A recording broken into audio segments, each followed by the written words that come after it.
Last week, Friday, President Muhammadu Buhari signed Nigeria's 2022 budget into law, 2 weeks after the Senate and House of Representatives passed the bill originally laid before them by the president. The lawmakers had approved a total expenditure of 17.1 trillion against the 16.3 trillion proposed by the president in October. Over 700 billion was added to the proposed appropriation. Well, joining us now to provide much-needed clarity on this matter is Dr. Ayo Teriba, Chief Executive Officer of Economic Associates. Good morning, sir, and welcome to the morning show. Thank you very much for joining us on the program. Good morning, Oji. Good morning, Dr. Teriba. Good to have you, and Happy New Year. Happy New Year to you. Happy New Year. Morning. Well, sure. Well, can you hear me? Yes, we can hear you, Yes, we can hear you. Thank you. Well, as you heard in my introduction, over 700 billion was added to this year's budget. Would like a little bit of clarity on the whole, expenditure, capital expenditure, everything that has to do with the budget this year that was approved. All right.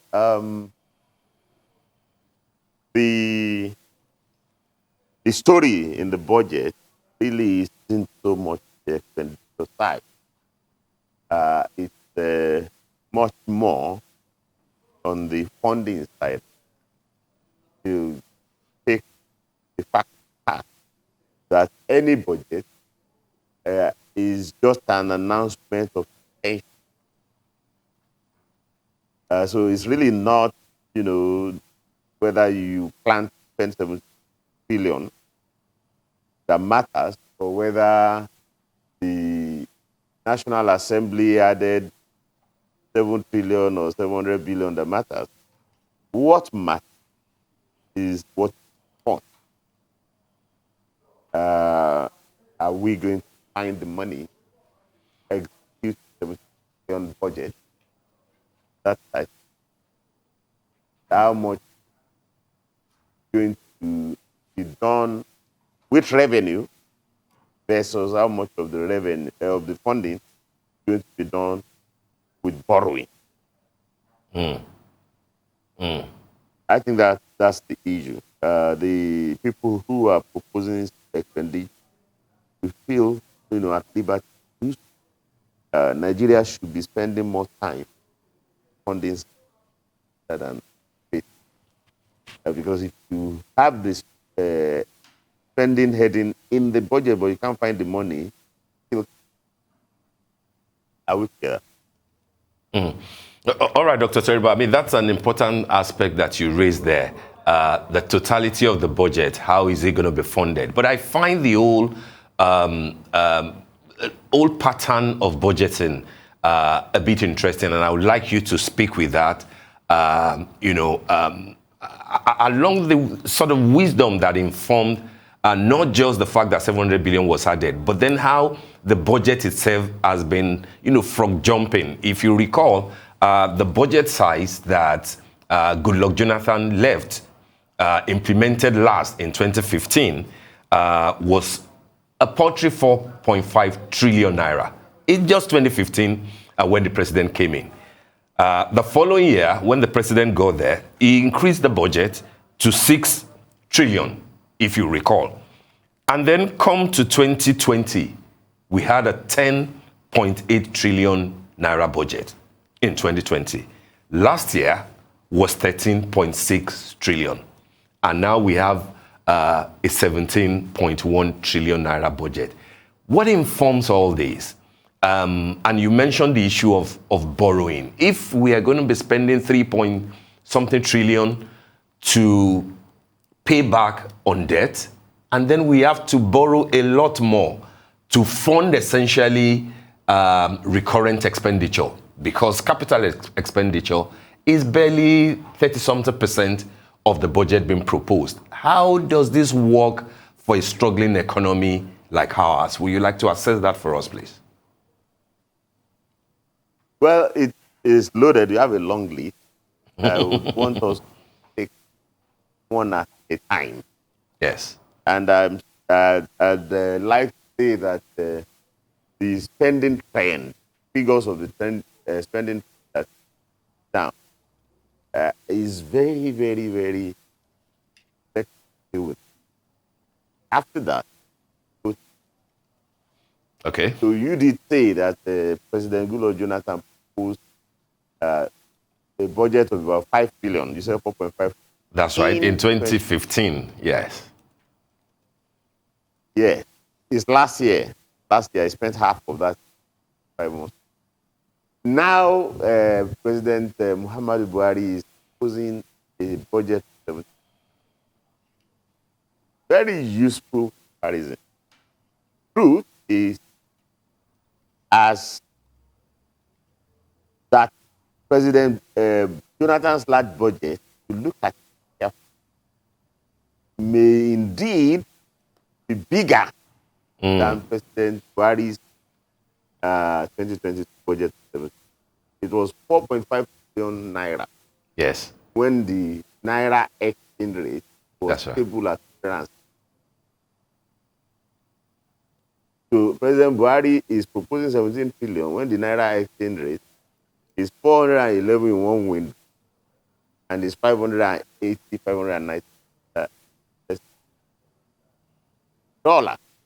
So if you just adjust that 17 billion for exchange rate alone, unfortunately, President Buhari is not proposing to spend more than President Jonathan spent in 2015. That's a tragedy.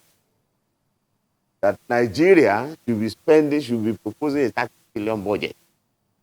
But more than 30 billion, given that our GDP is, given what the exchange rate is saying now, the federal government shouldn't be announcing any budget less.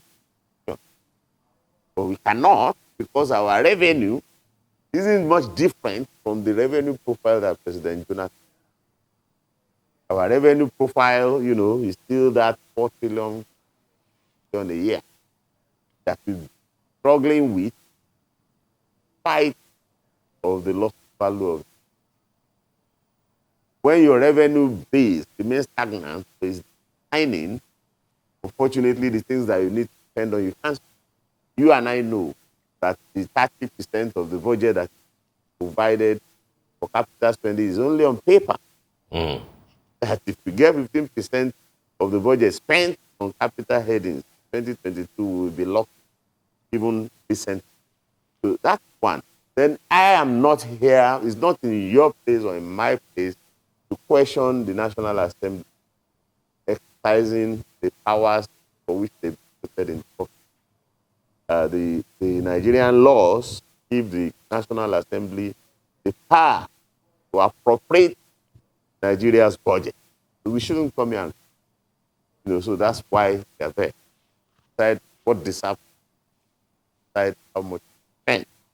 So let's not, debate that, given right to them.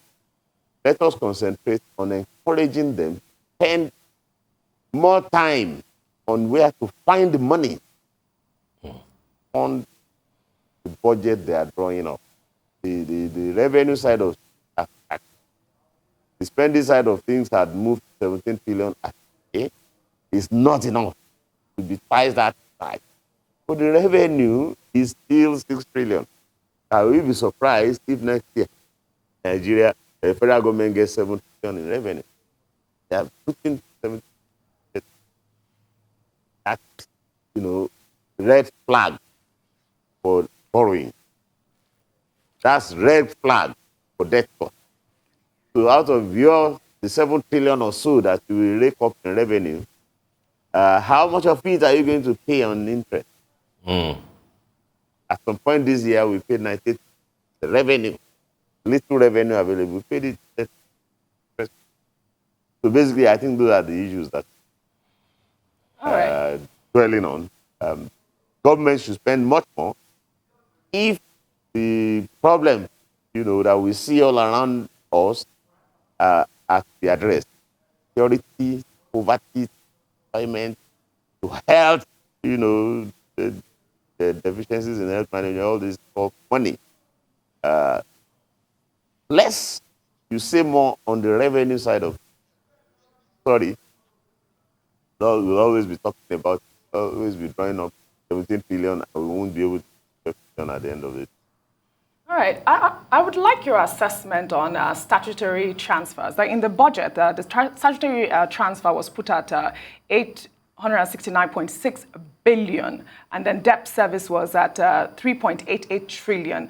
Recurrent expenditure put at 6.9 trillion, and capital expenditure at 5.46 trillion. Now, you've alluded to the fact that we have to do more debt service, right? Despite that outcry against frequent borrowing, the federal government hinted in October that it plans to borrow more in order to finance this 6.25 trillion deficit in this 2022 budget. I'd like your reaction. Okay, the components of the budget that you are sure that government will execute. So when the year starts, the reality will dawn, and the reality is you can only spend as revenue. And the tendency for the Nigerian government to try and get more tax, in a recessed economy, an economy that suffered bouts of devaluation, means that not much can't increase tax in an environment of recession. Because what you tax, either income or profit, both are under attack by both devaluation. Both are under attack by the continued pandemic. So the first reality is that the revenue being projected in the budget are not likely to realize the full. That's been the pattern. Budget. Second is that when you can't find the revenue, you must pay the interest. That debt cost that is put there, it's the only item you are sure is going to be paid in. And as a matter of fact, because we are going to have shortfall on the revenue, we are going to borrow more than is anticipated in the budget. So the debt cost is not just going to be paid in full, it's going to be more than is budgeted. Because it's a first claim on any revenue that.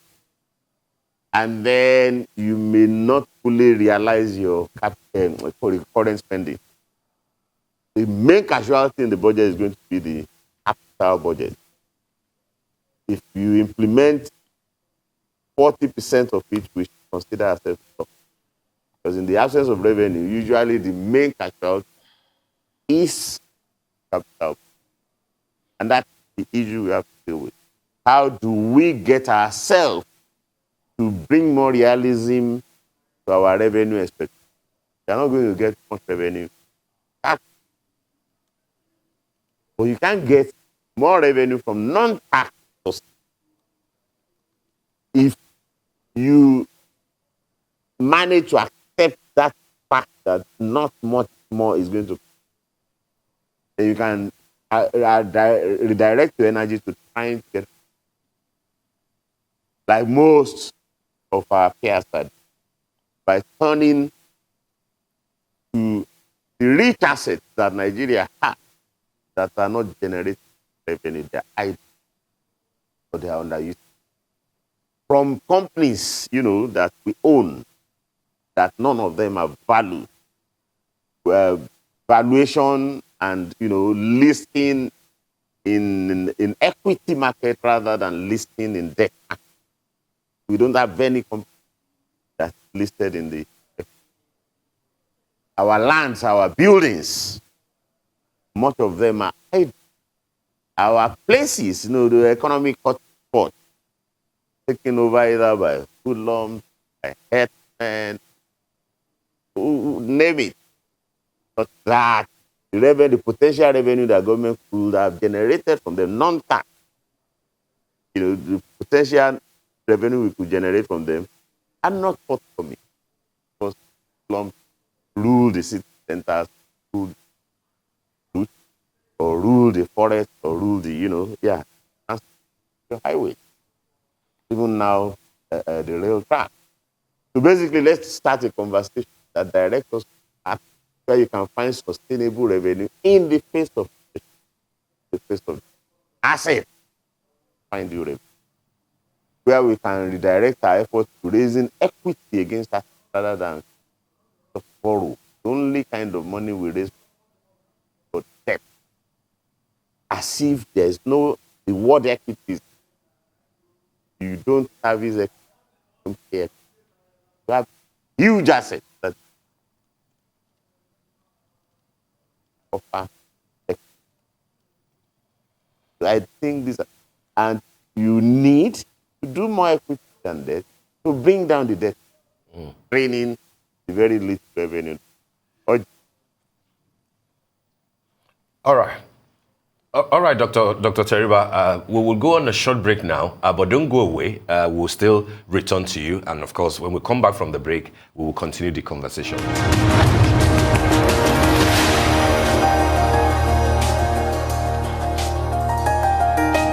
All right, you're welcome back to the morning show here on Arise, and we're still on with Dr. Ayo Teriba, who's looking into the 2022 budget with us. So, Dr. Teriba, just a quick one before we let you go. I understood what you said about not trying to deal with the issues of the National Assembly because they are empowered by law to appropriate. But then if you look at what has happened in Lagos too, we witness almost the same thing that the federal lawmakers have done. The Lagos State House of Assembly basically increased the budget from 1.388 trillion that the executive presented to them to 1.7 trillion, which was what Governor Sanwo-Olu signed. Is this a pattern that we will witness going forward, even if you say that we don't have to question their authority to appropriate? Well, they've been elected, whether the National Assembly or the State, to take pending priority. Cannot question that. That power is not given to the executive. That power, the budget belongs to Parliament. Budget belongs to the National Assembly or the State Assembly. The executive, the word executive, says to you what the function of presidency and the bureaucracy is. To execute, to appropriation, the law, the Constitution gives the upper hand to the National Assembly. They are the direct representative of Nigerians. And they need to make sure that the Appropriation Act satisfy the interest of the people.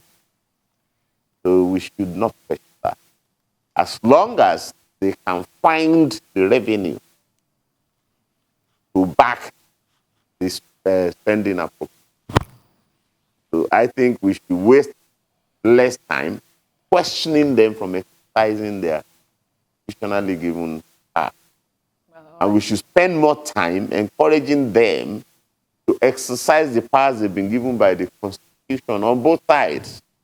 The Constitution gives them the power to spend, to take spending decisions, but the Constitution also gives them the power to find adequate revenue with which to fund whatever it is that they want us to spend on. And they are not doing well enough on the revenue side. All right. They're not doing well enough. They are coming up with spending expenditure in excess of, the revenue that they are coming up. And we end up going to borrow. And unfortunately, we borrow at cutthroat rate. You can borrow. The climate that we're operating now globally and in many countries, you can borrow interest-free. Right, absolutely. Like the Sukuk. Saudi has borrowed more than 50 billion in the last 1 year. On Sukuks alone. Abroad, interest-free. Wow. So all our own borrowings are cutthroat at home and abroad. So let's encourage National Assembly and the executive arm to work more on looking for interest-free debt. Interest-free debt. And on looking to move out of debt into equity. On that note, sir, yeah. Dr. Ayo Teriba, we would like to thank you for joining us on The Morning Show.